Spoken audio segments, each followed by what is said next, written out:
আসসালামু আলাইকুম ভিউয়ার্স, দেখতেই পাচ্ছেন খুব সুন্দর দুটো ছাগলের বাচ্চা। আর এই ছাগলের বাচ্চা দুটো কিন্তু এমনি আসেনি। উনি প্রথমে ৬,০০০ টাকা দিয়ে এই ছাগলিটাকে কিনছিল। ছাগলিটাকে কেনার পর ২ মাসের মাথায় ছাগলিটা হিটে আসছিল। তো প্রথমটা কনসেপ্ট করায় নেই, তো দ্বিতীয়টার সময় খুব সুন্দর একদম সুস্থ সবল দুটো বাচ্চা হয়েছে, একটা খাসি আর একটা হচ্ছে গা বকরি। তো দুইটা বাচ্চা হওয়ার পর উনি অনেক খুশি। আর উনার ৬,০০০ টাকা থেকে আজকে এখন উনি অনেক খুশি যে একটা কাজে লাগানো গেছে, উনি শখ করে পালছে, উনি শখটা পূরণ হয়েছে এবং কি এটা সফলতার দিকে আসছে।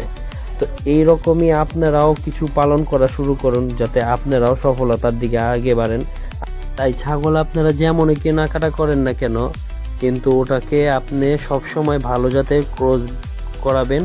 ভালো পাঠা দিয়ে ক্রস করালে বাচ্চা দেখবেন মাশাআল্লাহ খুব সুন্দর আসবে এবং সুস্থ সবলও হবে। আর এরকম ভালো বাচ্চা দিয়ে কিন্তু আপনি খামার পরিচালনা করতে পারবেন খুব ভালো, এবং কি খামারটা আরও দ্রুত এগিয়ে যাবে। তো এরকম সুস্থ সবল বাচ্চার জন্য ভালো খাদ্য ব্যবহার করবেন। আর দেখতেই পাচ্ছেন নাকি ফুলকপির পাতাগুলো ওইগুলো খাওয়াচ্ছে, কারণ বাজারের আশেপাশে এগুলো খুব ব্যাপকভাবে পড়ে থাকে। কোনো সবজিওয়ালাকে বললেও সে ব্যবস্থা করে দেয় আর কি। খুবই ভালো একটা জায়গা আর স্বাচ্ছন্দ্যে থাকে। আর কিছু কিছু ছাগল এখানে চারণভূমিতে ছেড়ে দেওয়া হয়, সন্ধ্যার সময় বাসায় আসে, দেখশনের জন্য খুব ভালো। তো এরকম কিছু ভালো কোয়ালিটির ছাগল আপনি যখন খামারে রাখবেন দেখবেন আপনার উন্নতি হবে ইনশাআল্লাহ।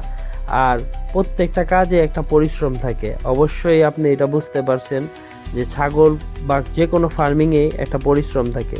আর এরকম পরিশ্রম করলে অবশ্যই সুফল পাবেন। ভালো লাগলে আমাদের চ্যানেলটাকে সাবস্ক্রাইব করবেন। ধন্যবাদ।